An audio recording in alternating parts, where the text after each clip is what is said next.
So thank you for joining us for another edition of Agent Talk. This week I have Lori Pace, who I could not think of a more perfect guest given what's going on right now in the world, because Lori Pace is an absolute advocate for diversity. It is who she is. It is her life. Whenever she goes in and works with a client or a neighborhood, she brings that aspect of herself to that work. And so not only is she developing coursework around teaching advocacy for diversity, but she's also been a realtor for 15 years. She's currently at Kentwood, and she serves her clients with this amazing vulnerability and just integrity of who she is. So I wanted to bring her on and talk about how is she interacting with her brokerage, with her clients, with the environment that we're in, because she's been living this, and now we're all faced with asking the question. Right. So, Lori, thank you so much for joining us today. It's a pleasure to have you. I am thrilled to be here. Oh, so I just want to start out, right, because so much is going on, and we're having to ask the question as far as who are we in this space? How do we interact with people of minority, of color, of sex, whatever that diversity is? It's not just black and white. There's so many variations on that. How are you changing? Because this is kind of a trick question, right? I know this is who you are, but there are still learnings. How are you changing given what we're up against? What I'm doing differently actually is being who I am and not being a chameleon anymore. I think as realtors, we often say that we can drop everything at the drop of a dime. And in actuality, that is not working for us. In fact, we have to bring who we are to the table and not see it as a burden. I know when I show up to a listing appointment, I have what I would consider to be a gift and sometimes a burden or a curse in saying, will somebody look at me as a Black woman or as a realtor? Will they be questioning my credibility or will they be questioning my race? That's a privilege for me because through adversity is when I shine. And I want to give that to everybody else to let them know that adversity is actually when you start to really show up and show out. And because of that, I don't have a conversation about, I know you notice that I am Black, because people will often say they're colorblind. Now people are understanding there is no such thing. When I show up, see me who I am and what I stand for, and that doesn't have to be an announcement, it becomes obvious. So being transparent is what I would say, but being invisible is not. So show up as who you are and deliver to your clients you and not what you have to offer. Find out what it is that they need from you by asking those awkward questions that now people are getting more comfortable with being uncomfortable. They are. They're not only engaging, right? They're asking the questions, they're answering. Everybody has become a little bit more transparent. You're not just picking up the phone and going right into business. You're asking, so how are you doing? Like, how are you holding up in all of this? And that's kind of perspective that you always kind of come to the table with, but there's a much bigger open door right now. And in fact, what's interesting about our business is that we are taught by scripts. If you're thinking of somebody and you're saying, do you know anybody who's thinking about buying or selling, people that you love? That's gone out the window. That is so surface. It has always been surface for me. It is not what connects me with people. And so now people are asking, like you said, legitimately, how are you feeling? So bringing feeling to the transaction and transforming this as an opportunity to connect with our clients, even if the business is not there, because the economy's changed. As we talked about earlier in a conversation, there's been a lot of death and there's been a lot of grieving. And during a time of grieving is when you really have to think twice about how you do things, because you don't always feel great.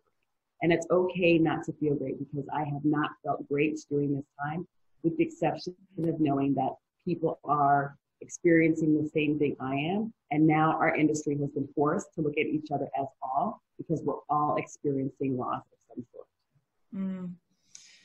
So how would you say, and I love who you are, by the way, like I love just how transparent it is. And we go back years, and I've just always adored that about you. So how would you say that you're engaging more at a deeper level with your clients? Is there something about the transaction or about your business that you're having to adapt to, or that you're leaning into having to change, or that you're going to start doing differently this second half of 2020? What I'm going to do differently was something that I had as my secret agenda. my agenda always was to ensure that neighborhoods were more diverse. And so my idea of marketing and branding had to do with me, had to do with who I am and how I can help any neighbor that I'm in. So I am hoping that people see this as an opportunity to look around and see who their clients are and who their clients are not. And right now is the opportunity to figure out what neighborhoods have I not been in, and those neighborhoods that I have been in, am I engaged in the neighborhood? So for me, I am screaming that at the top of my lungs because that was my personal way of connecting with people. Now I want other realtors to have the tools, the resources, and even the mindset that neighborhoods are better when they're multicultural. I do that on a personal level. I do that through my professional training program. But now I want everybody to join me in what I'm calling a movement.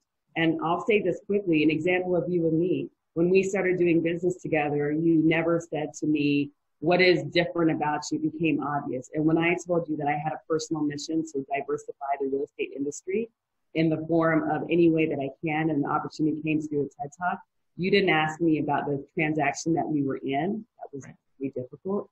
You showed up and you supported me personally, and it changed really the direction of my business and our relationship. It wasn't something that you had to do, it's something that you wanted to do. Well, thank you. You just made my heart better. Oh, I'm getting thinking about it.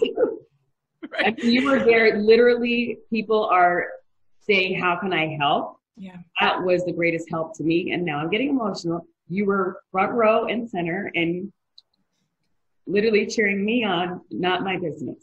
And well, you did fabulous at that TED Talk, by the way. You did. Thank you. And that's what it is all about, right? I mean, that's what this time is. It's not about, can I get business from you? It's about, how can I serve you? How can I help you? And then we all get the business together. I've told my team this 1,000 times. I said, if we just continue to give it all away, the business will take care of itself. That's ancillary. You don't have to worry about it, which is part of this series and what I love sharing with you.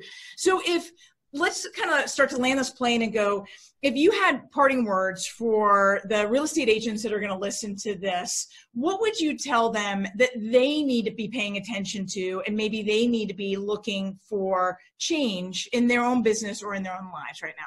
You know, literally, as we're sitting here thinking about what we're going to do differently, what I did differently last year changed my business significantly. I stopped focusing on the revenue and started focusing on the relationship. And by me being me, my business almost doubled because I stopped pretending that I was just a realtor, because I'm not just a realtor. And I think a lot of us do. We pretend that we don't have families. We pretend that we don't have loss. We pretend that everything is okay.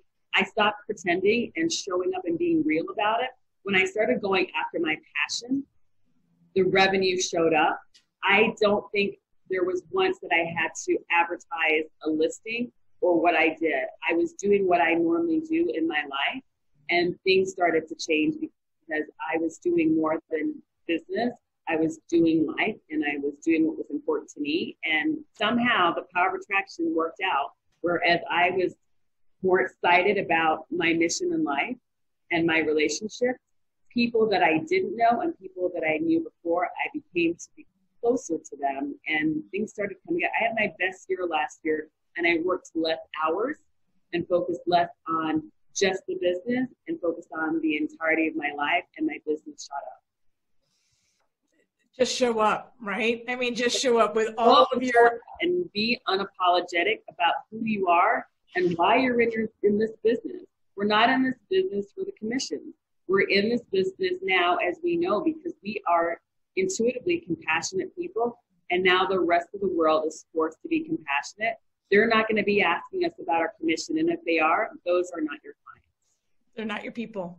I always ask, who are your people? And you found them, and you found them in abundance because you just showed up exactly as who you are. So, Lori, thank you so much for joining us today. It was a pleasure, and I know that it's going to touch somebody that listens to this and be exactly what they need to be hearing today. So thank you. Thank you.